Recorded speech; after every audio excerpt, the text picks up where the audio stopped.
নমস্কার। আমার আজকের গল্প ক্ষুধার্ত প্রেতাত্মা। শুরু করছি আমার আজকের গল্প।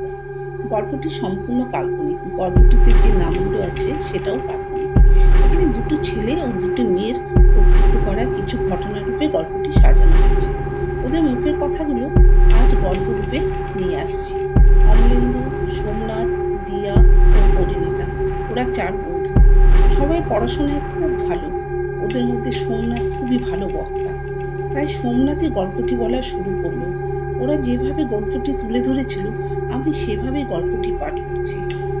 আমাদের 4 জনের একসাথে বড় হয়ে ওঠা এবং এই শহরেই থাকতাম। একই স্কুলে পড়া, একই সাথে পড়াশোনা করা এবং একই সাথে চাকরির জন্য সন্ধানে ঘুরে বেড়াচ্ছি। আমি জানি না কবে থেকে পরিণীতার প্রতি দুর্বল হয়ে পড়ছি। আস্তে আস্তে দেখছি পরিণীতাও আমার প্রতি আকৃষ্ট হচ্ছে। একবার আমরা 4 জনই পরীক্ষা দিতে কলকাতার উদ্দেশ্যে রওনা হলাম। আমরা সবাই পরিণীতার দূর সম্পর্কের আত্মীয়ার বাড়িতে ছিলাম। সেই বাড়িটি দেখাশোনার জন্য একজন দারোয়ান ও তার স্ত্রী থাকত। আমাদের সেখানে থাকতে দেওয়া হয়েছিল। সেটি একটাই রুম, মাঝে একটা পর্দা দেওয়া ছিল, শোবার জন্য 2টি চৌকি ছিল। রাতে 4 জন মিলে পড়াশোনা করছি।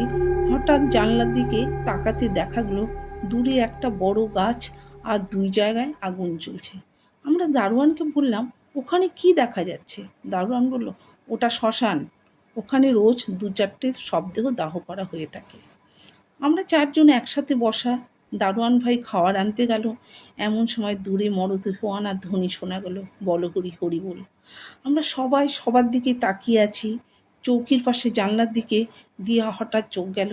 ও দেখতে পেল সেই গাছের এক নারী, পায়ে আলতা, লাল শাড়ি পরা, কপালে বড় টিপ, গাছের মগ ডালে বসে পা দুলাচ্ছে। চাঁদের আলো এসে পড়েছে গাছের মাথায়। দিয়া ফিস ফিস করে বলল, গাছের দিকে তোরা দেখ, ওটা কে? সবাই হতবাক। সত্যি তো, ওটা কে? এবার আমরা সবাই ভয় পেয়ে গেলাম। দারোয়ান ভাইয়ের পত্নী খাওয়ার নিয়ে এলো। জানলা বন্ধ করতেও ভয় পাচ্ছি সবাই। অমলেন্দু সাহস করে কোনো ক্রমে জানলাটা বন্ধ করে দিল। ধ্বনিও শোনা যাচ্ছে। দিয়ার পরিণীতা 2 হাত দিয়ে কান চাপা দিয়ে আছে। রাত গড়াতে লাগলো। 4 জন কোনো ক্রমে একসাথে শুয়ে আছি। রাত প্রায় 2টো। আমরা কেউ ঘুমাতে পারছি না ভয়ে। হঠাৎ জানলাটি কর্কশ শব্দে খুলে গেল।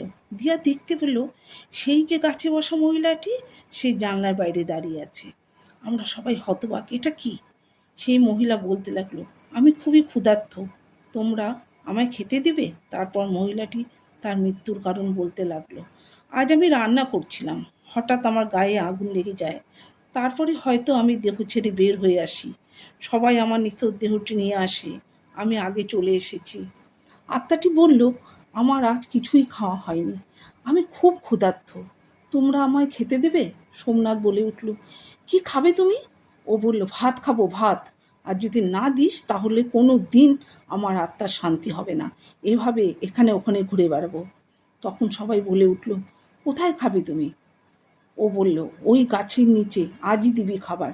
সবাই বলে উঠল, ঠিক আছে, আমরা তোমার খাবার ব্যবস্থা করছি। তারপর দেখা গেল বউটি আর নেই। সোমনাথ দারোয়ানের স্ত্রীকে ডেকে বলল, কি কি খাবার বেঁচে আছে? একজনের খাবার মতো খাবার হবে?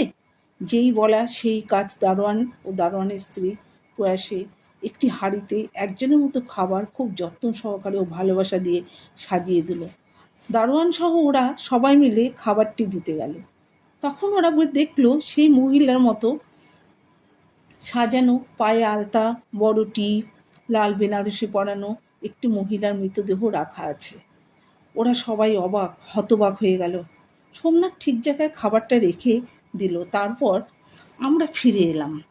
সারা রাত আমাদের আর ঘুম হয়নি। সকাল হতেই আমরা দারোয়ান ও তার স্ত্রীকে ধন্যবাদ জানিয়ে কলকাতার উদ্দেশ্যে রওনা হব। এমন সময় আমরা ভাবতে লাগলাম ও হতবাক হতে লাগলাম যে আত্মারও ক্ষুধার্ত থাকে। শেষ করছি আমার আজকের গল্প। যদি কোনো ভুল ত্রুটি